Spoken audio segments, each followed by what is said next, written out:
उन्हाळ्यात गारपीट आणि पावसाळ्यामध्ये दुष्काळ देशाच्या राजकारणातला सगळ्यात मोठा भूकंप आणि पृथ्वीच्या विनाशाची भयानक भविष्यवाणी. होय मित्रांनो, तुम्ही अगदी बरोबर ऐकताय.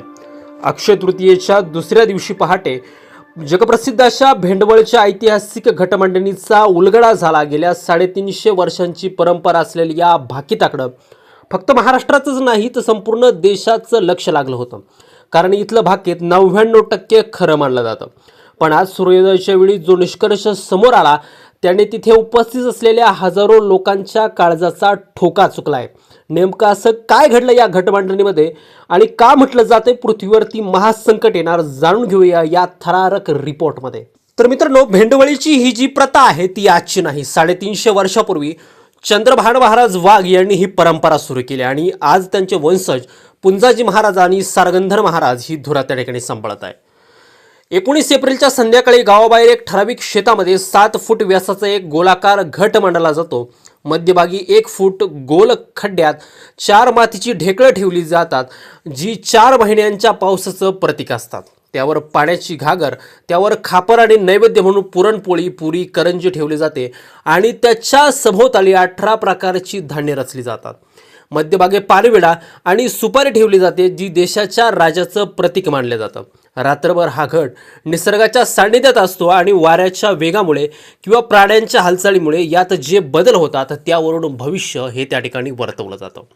आज पहाटे जेव्हा महाराज घटापाशी गेले तेव्हा सगळ्यात आधी नजर गेली ती 18 प्रकारच्या धान्यांवरती.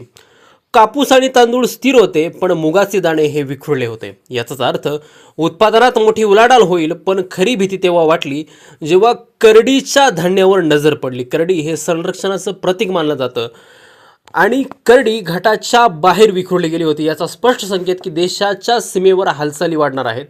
शत्रू राष्ट्रांकडून मोठा धोका निर्माण होऊ शकतो आणि भारत युद्धाच्या उंबरट्यावरती राहण्याची शक्यता आहे. हे विदारक सत्य पाहून तिथं असलेल्या लोकांच्या चेहऱ्यावरचा अगदी रंगच उडाला. आता वळूयात राजकारणाकडे. घाटाच्या मध्यभागी असलेली सुपारी आपल्या जागी होती, पण ती सुकलेली आणि थोडी कललेली त्या ठिकाणी दिसली. याचा अर्थ राजा कायम राहील, पण राजा हा प्रचंड तणावात असेल. अंतर्गत बंडाळी असेल. राजकीय अस्थिरतेमुळे सत्तेची गादी डळमळीत नसली तरी काट्यांची ही ठरू शकते. इतकंच नाही तर अर्थव्यवस्थेसाठी सुद्धा धोक्याची घंटा आहे.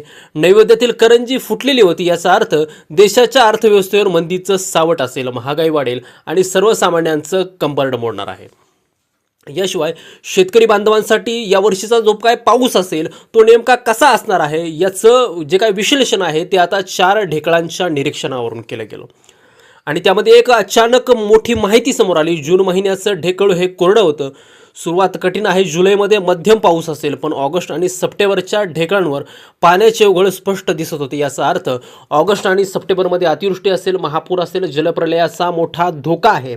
नदी आपली पात्र सोडतील आणि उभ्या पिकांचं नुकसान होण्याची भीती आता या भविष्यवाणीमध्ये वर्तवली गेली आहे.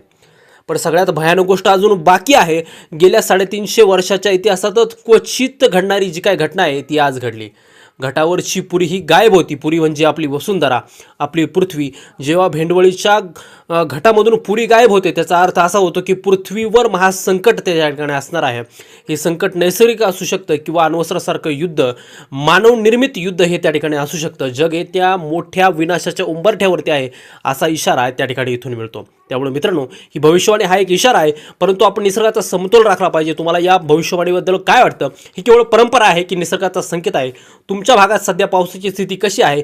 गेल्या वर्षीचं भाग्य तुमच्या बाबतीत किती खरं ठरलं हे आम्हाला कमेंटमध्ये नक्की सांगा. आपल्या जिल्ह्याचं नाव कमेंटमध्ये टाकायला विसरू नका आणि अशाच महत्त्वाच्या अपडेटसाठी आपल्या चॅनलला जरूर सबस्क्राईब करा. धन्यवाद मित्रांनो.